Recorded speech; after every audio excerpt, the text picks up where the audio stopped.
Pitch Perfect 3. So Pitch Perfect 3 actually an upcoming musical comedy. It's actually a sequel to 2015's Pitch Perfect 2. Everybody's coming back together. The Bellas are back together for one last farewell tour, and is this movie good? I'm gonna say, guys, I had a pretty entertaining time with this movie. I had a fun time with this movie, a jolly old time. I'm gonna confess right now, I didn't see Pitch Perfect 1 or 2. I didn't know nothing about this franchise, this trilogy at all. Just got done seeing the screening with my brother. Just like, yeah, it's okay, free movie, so let's just go see it. I walked out of it just pretty much like, oh, it was pretty good fun time. Fat Amy, I love me some Fat Amy. Fat Amy alone makes me want to go watch the other two. I heard the other two were pretty good, so Fat Amy, she's in those two.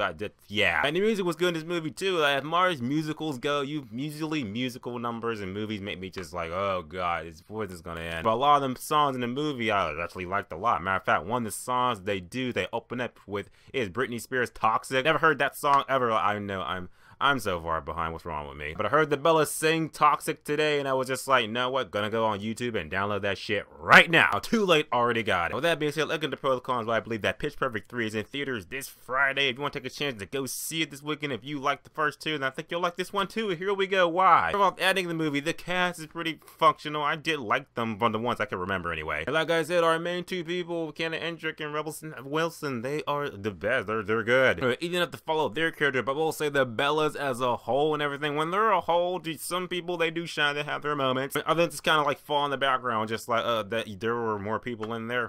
I guess you get a participation trophy, I guess. And some characters do fall in the background because there's so many of them. I'm focusing up on like 4 girls I know off top. 4 girls I know off top. A lot of the movie more or less is that I guess the movie takes place, I guess, a couple years after the second one. You know, everybody graduated from college and they're all doing their thing, you know, working different jobs or whatever. But now it's like we gotta get the band together for one last big performance and everything, so we can, you know, open up for DJ Khaled. Because DJ Khaled, you know, we the best. And along the way, they found out there's no family, heart, Hakuna Matata, and everything while performing musical numbers and everything around this 4-country tour and everything. It's just a rip-roaring good time. Alright, now pros of the movie, I'm gonna say that the plot is easy enough to follow, and the songs in the movie, which is like the theme of this entire franchise, were pretty good. I liked them. There were like no songs that were in the movie that made me be like, come on, can we wrap this up? No, it was tapping my toe, and a lot of parts in that song just like, oh, it's real toe tapper. Love that shit. And like I said, the opening song in the movie, I like the fuck out of that. Britney Spears Toxic. And the humor in the movie worked too. Like I said,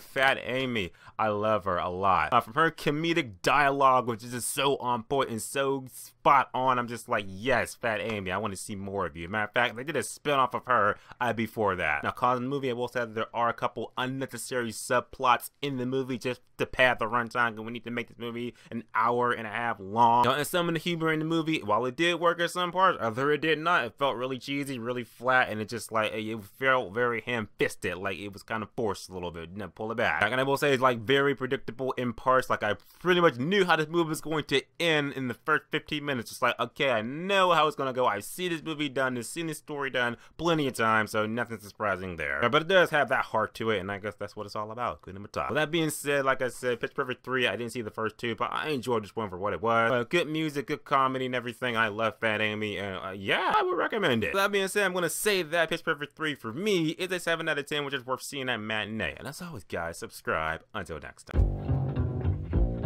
Here they come.